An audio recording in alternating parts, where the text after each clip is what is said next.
Coverkiller Nation, ever since I launched this channel, I have had so many great opportunities to meet so many great people. People like you who are watching this video perhaps today. So many of you have sent so many messages, so many helpful comments, not to mention fantastic, positive and negative reinforcement. Both of them are very important.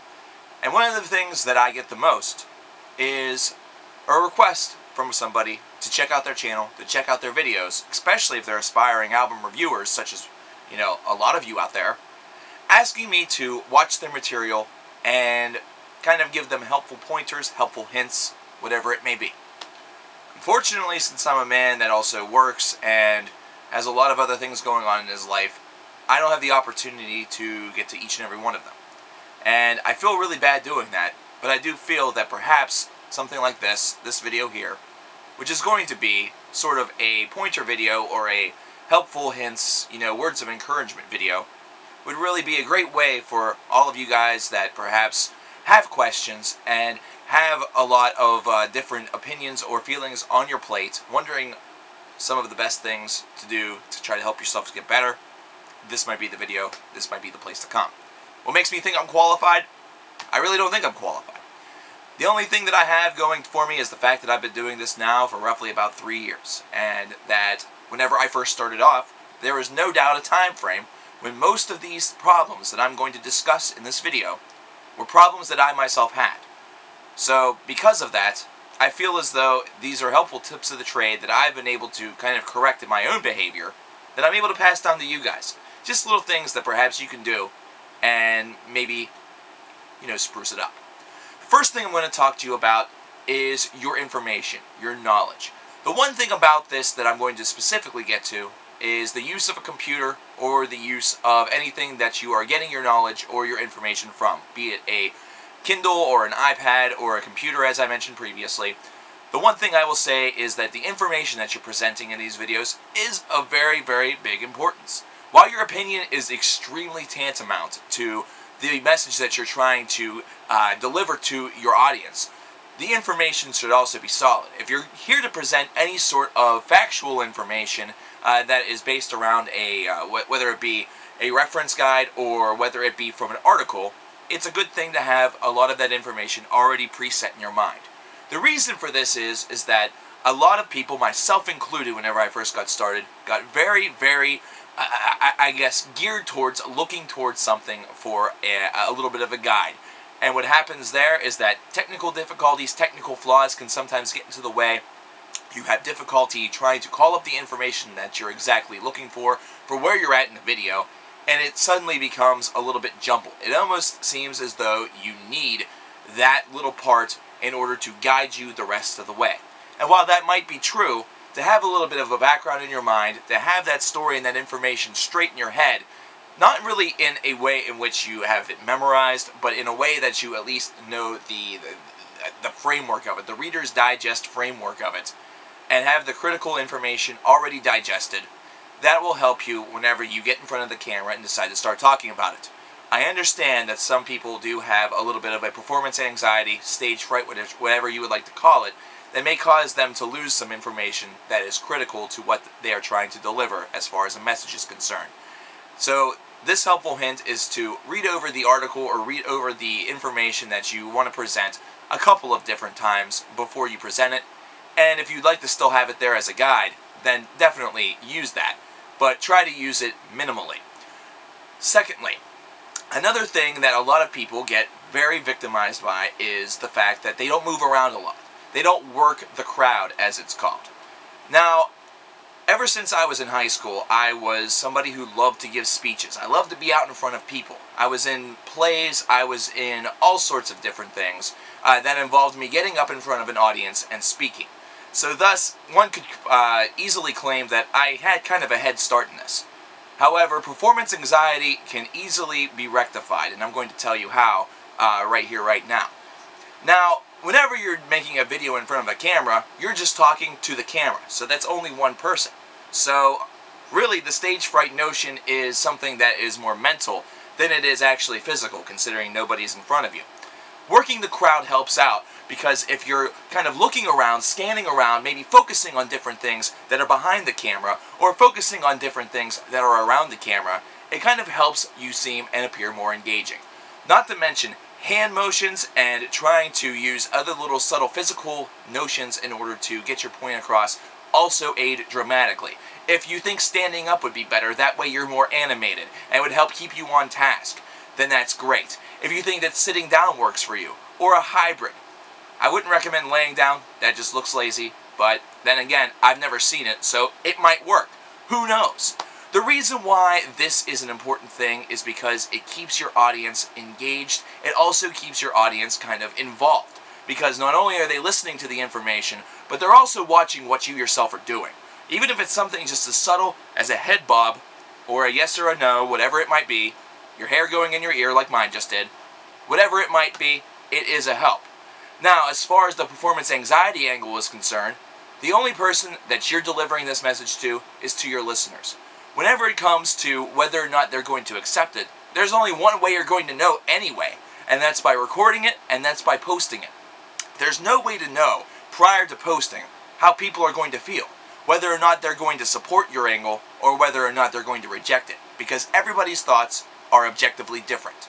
And because of that, you don't have to really worry or pay a mind to performance anxiety, because either way, there are going to be people that are going to love what you have to say and some people that will disagree. That said, that's two things down. A third thing that I also find to be a little bit of a kind of a performance debilitator is in the notion of trying to stay on task, trying to stay on topic.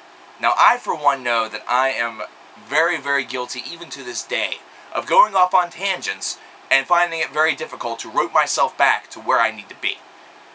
Now, while I say that, there is something that many of us can do in order to alleviate this. Don't use metaphors that are too overly complex. That way you don't have to explain multiple facets of one single metaphor to somebody. Don't tell a story that's too long. Basically, the shorter and the more succinct, the better. I'll repeat that. The shorter and the more to the point, the better. The reason for this is because sometimes whenever you're in a pattern of thought, you can kind of go on and on and on with one particular point, and then all of a sudden you lose all train of thought, either that or lose where you were trying to go with it. And whenever this happens, what results is a very disjointed video that feels like it was going somewhere, and then all of a sudden it just derails itself. And that derailing process can be very, very distracting for somebody who's paying attention to the entire video. Now, a great way to do this, a great way to kind of soften that up, shorten that up, is try to review your metaphors in your head. If you one take like I do, that's a little bit more difficult because you're kind of envisioning and saying things on the fly, so it makes it a little bit harder in order to data check yourself, so to speak. However, if you're the type of person that plans videos a little bit more, try to find ways in order to compact the metaphor, but still make it extremely dynamic, but also extremely vital. A very poignant point, almost like a bullet point if you were making an outline for a report or for a thesis, depending on your age. Finally, another thing that I will tell you is this. Long pauses. Long pauses are definitely a video maker's trouble. The reason why this is troublesome is because it's signifying a brain fart. It is telling the viewer out there that they have lost all train of thought, either that or they have more to say but they just can simply not recall it. Now this is a very difficult problem to overcome. This is where the oohs, the ahs, this is where the long gaps, the ums, really become something that really is encountered by a lot of people. You might hear me sometimes stammer a little bit, and that's because there's just a whirlwind going on in my head during these videos, and I just want to get all the information out there as much as possible. But we don't have instant recall. Not all of us can be Sheldon Cooper. So a good way to really fact check yourself is once again to draw up an outline. Now, like I said, one taking that kind of takes that out of play, or does it? Having notes is not necessarily a bad thing to do, and that's something that I was going to discuss with my last bullet point, but instead we're just going to combine the two. Having notes can easily help you in this protocol and make you a little bit more of a stronger speaker whenever you have guidelines kind of in front of you.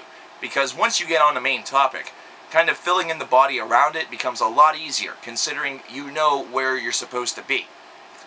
Now, as far as doing data point notes like that, something that I recommend is having them on a piece of paper in a text or a font that you're able to read very clearly.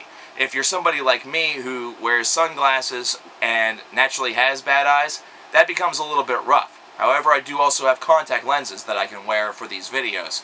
Usually what I do is that I throw up a piece of paper that has some bullet points to the left of the video, or to the left of the camera behind it.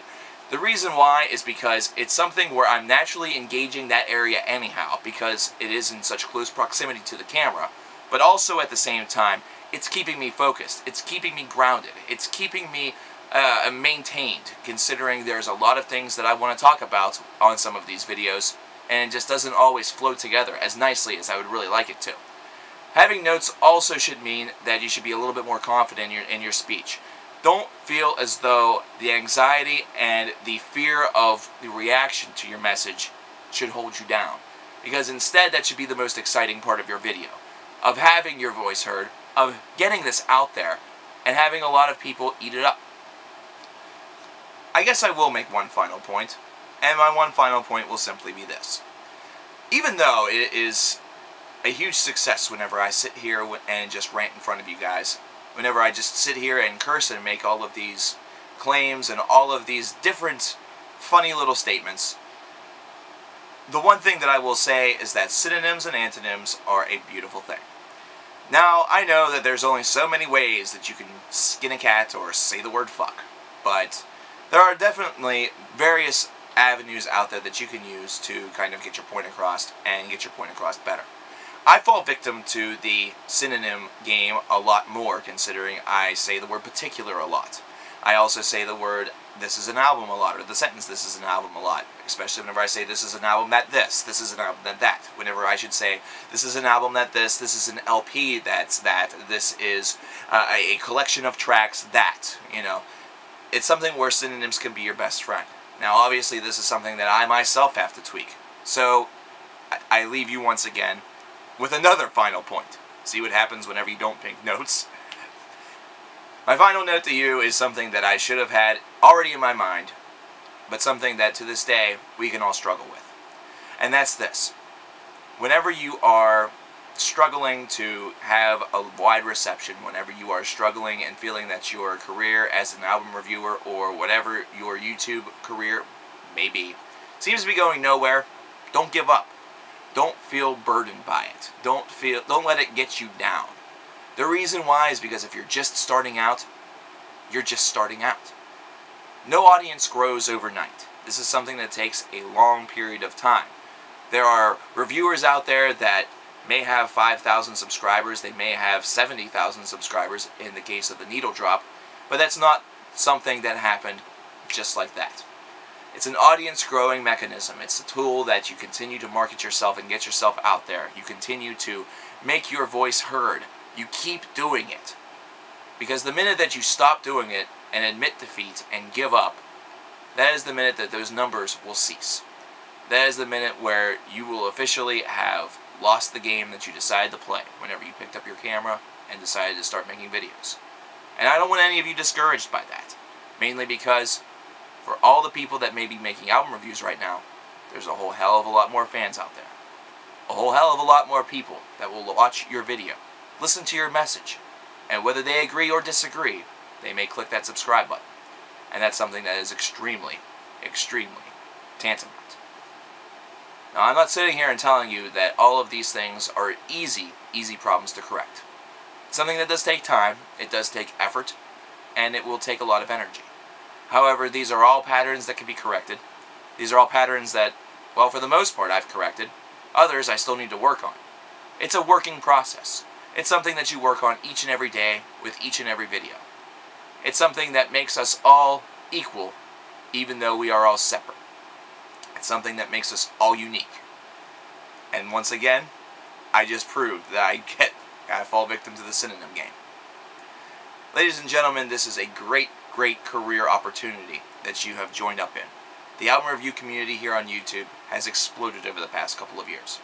And it has no doubt been because of people like you who have subscribed and have now decided to take this on your own. And also for long-term reviewers that perhaps are watching this video just as a courtesy. Either that or because they think, well, maybe there's something in there that I can help. Who knows? The best part about this is that anybody can do it. Anybody and everybody. Any armchair, a quarterback, so to speak, or armchair reviewer can easily be a YouTube reviewer. And I encourage it. So I encourage you to take the ride, and if you're already on board, I encourage you to do everything you can in order to get better, because I'm doing everything I can every day to get better. That way we can deliver the best quality message to all the fans out there, whether it be about heavy metal music or any other style. Thank you.